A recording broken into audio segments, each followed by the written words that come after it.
Lalu bagaimana kalau tangannya kita tidak dikasih serangan dari samping sini, dia biasa pose tengah-tengah seperti ini, maka jangan pernah menggunakan tengah di sini, gitu kan? Jadi kita harus paham, ketika dia pose tengah seperti ini atau gini, dia tapi di tengah gayanya seperti ini, tapi tengah ini kan berarti kita tidak bisa menyerang di sini dan dia tidak berikan kita masuk di sini, maka kita harus menyerang dari sudut sini. Jangan pernah serang dari tengah-tengah.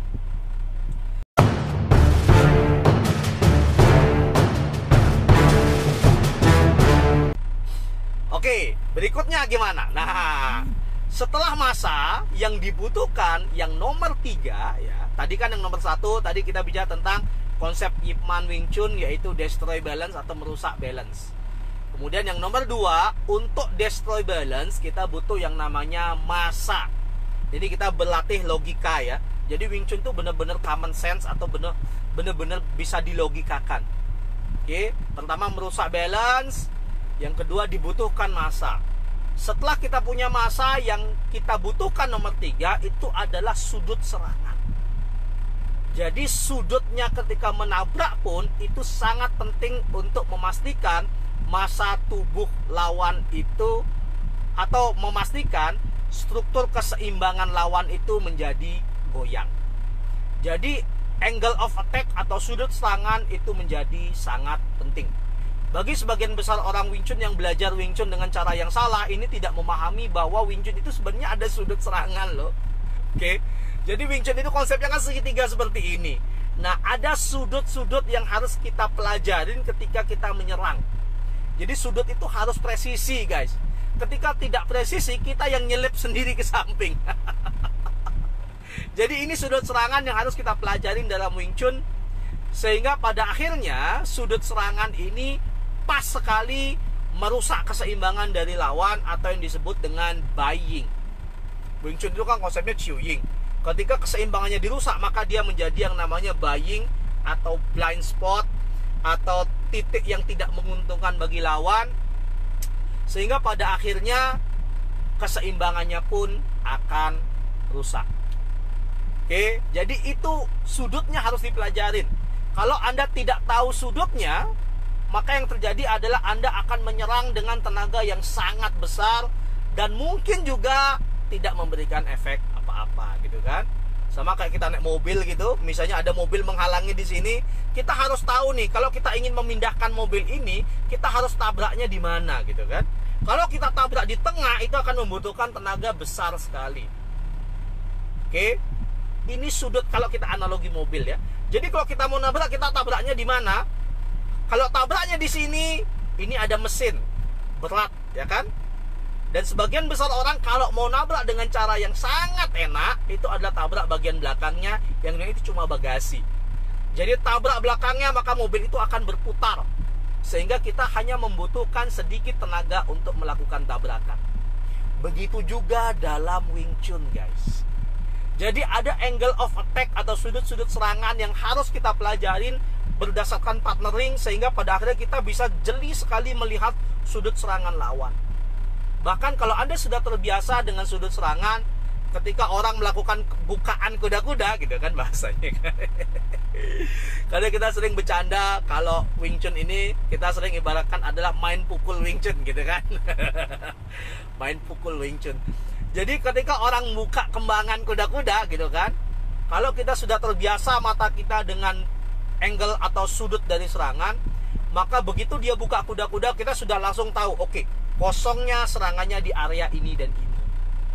Sehingga memahami tentang angle of attack atau sudut serangan itu menjadi hal yang sangat penting untuk destroy balance. Dan yang paling terakhir, nah, ini yang orang sering salah dengan sebutan speed gitu ya. Saya nggak tahu ini istilah speed ini dapat dari mana ini orang-orang nih, kacau ya. Jadi istilah yang terakhir yang dibutuhkan setelah angle of attack, yang terakhir itu adalah timing atau presisi waktu dalam menyerang. Timing sering diidentikan dengan bagaimana ketepatan waktu kita menyerang sehingga titik kosong itu tepat sekali mengena di lawan kita. Yang paling sering kita lihat adalah timing yang paling enak kalau dalam bela diri atau kita lihat di MMA sport gitu. Timing yang paling enak itu adalah ketika lawan menyerang dan tidak kena, kemudian kita balas menyerang lawan. Itu adalah timing namanya. Jadi kita tahu timingnya, kita menghindar terus kita lakukan serangan balik. Karena orang ketika dia menyerang, dia akan membutuhkan waktu untuk recover. Waktu recover itulah yang disebut dengan timing dalam bertarung. Ketika nyerang dia tidak kena, ini butuh waktu recover. Dan ketika kita tahu, oh dia mau nyerang, ketika kita hanya mundur ke belakang, terus kita balik menyerang, itulah yang disebut dengan timing dalam bertarung. Nah, timing ini juga ada dalam Wing Chun. Dia juga sama. Tapi Wing Chun kita tidak menghindar terus menyerang. Jadi timing yang tepat itu sangat penting. Nah, timing dalam Wing Chun gimana gitu kan? Timing yang tepat dalam Wing Chun itu adalah kita menyerang setelah lawan melayangkan pukulan pertama dan sebelum dia melayangkan pukulan kedua. Namun kita tidak menggunakan konsep menghindar, tapi kita menggunakan konsep membelokkan gaya. Jadi ketika lawan menyerang, pas ketika dia menyerang seperti jab seperti ini, kemudian kita hanya belokkan gayanya, kemudian ketika gaya sudah belok, kita sambut dengan pukulan. Jadi yang nomor 4 yang dibutuhkan adalah timing, bukan speed. Jadi sama sekali tidak ada hubungannya dengan speed, guys. Jadi dapat logikanya ya, bahwa untuk melakukan serangan dalam Wing Chun, yang pertama dibutuhkan itu adalah kita merusak keseimbangan lawan dulu. Karena ketika dia masih seimbang, dia bisa melakukan pukulan yang kedua. Tapi ketika dia sudah tidak seimbang seperti ini, maka dia tidak akan bisa melakukan serangan yang kedua. Jadi yang pertama yang dibutuhkan itu adalah merusak keseimbangannya dulu, sehingga dia tidak punya fondasi atau kuda-kuda untuk menyerang. Baru setelah itu kita butuh untuk merusak kuda-kuda, kita butuh massa.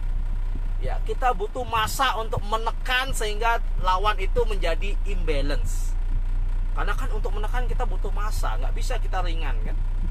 Oke. Baru yang ketiga, setelah kita punya massa untuk imbalance, maka yang dibutuhkan adalah sudutnya bagaimana ketika menyerang sehingga efisiensinya ketika menyerang itu bisa digunakan. Sama kayak ketika kita mau belokin gitu kan. Ini ada bentuk segitiga mobil tadi ya, presisinya. Kalau kita tabrak di sini, sekali lagi, kalau kita tabrak di tengah, maka tenaganya akan besar. Kalau kita tabrak di depan, tenaganya lebih kecil daripada yang di tengah. Oke, namun tetap cukup besar karena di depan ini ada mesin.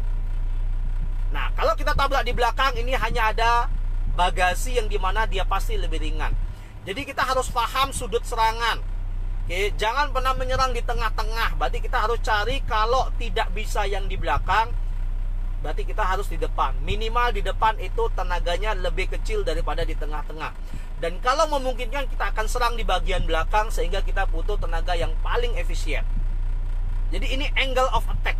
Bagaimana dalam fighting? Dia juga sama.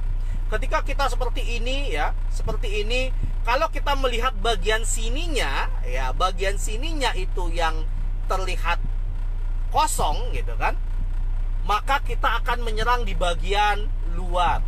Karena bagaimanapun juga tangan di luar itu pasti menang ketika menekan dibandingkan tangan di dalam. Lalu bagaimana kalau tangannya kita tidak dikasih serangan dari samping sini, dia biasa pose tengah-tengah seperti ini, maka jangan pernah menggunakan tengah di sini. Kan?